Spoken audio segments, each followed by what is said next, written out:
महिला आरक्षण बिल जो है वो लोकसभा में पास हो गया है, लेकिन विरोध में जो सिर्फ 2 वोट पड़े हैं। बात करते हैं एमआईएम सांसद इम्तियाज़ जलील जी से।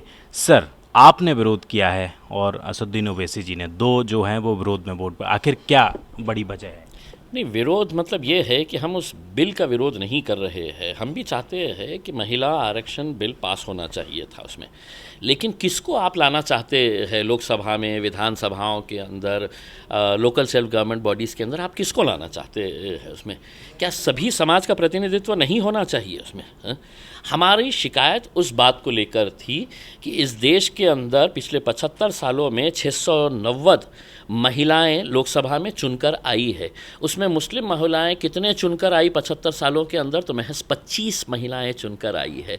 इस बार के लोकसभा में 17वीं लोकसभा के अंदर महज 4 मुस्लिम महिलाएं हैं, लेकिन वो भी बिल्कुल खामोश बैठी हुई थी, क्योंकि उनके ऊपर जो उनके आका बैठे हुए हैं उन्होंने इजाज़त नहीं थी। उन्होंने कहा था कि नहीं, खामोश बैठना करके। इस देश के अंदर 50 से 52% ओबीसीज़ का पॉपुलेशन है, लोक संख्या है। उनका प्रतिनिधित्व लोकसभा के अंदर कितना है? तो महज 22% है। यानी कि करीब 125 के करीब उनके खासदार, उनके सांसद यहाँ पर बैठे हुए हैं, लेकिन वो खामोश बैठे रहे, अपने समाज के बारे में बोले नहीं, क्योंकि उनके जो माई बाप है उन्होंने इजाज़त नहीं दी थी। वो कांग्रेस में भी है, वो भाजपा में भी है, वो राष्ट्रवादी में भी है।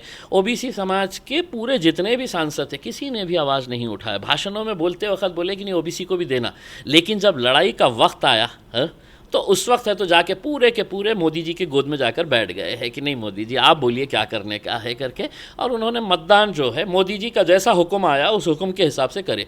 हम लड़वैये हैं साहब, हमने लड़ना सीखा है। हमारे कायद बैरिस्टर असदुद्दीन ओवैसी साहब ने बोला कि नहीं, 2 रहेंगे, डट के लड़ेंगे करके, तो डट के लड़े। और लोग कहते हैं ना कि 1-2 सांसद से क्या होता है करके, उसमें 2 घंटे नरेंद्र मोदी साहब को भी इस हाउस के अंदर बैठना पड़ा, तो सिर्फ ये 2 सांसदों की वजह से बैठना पड़ा।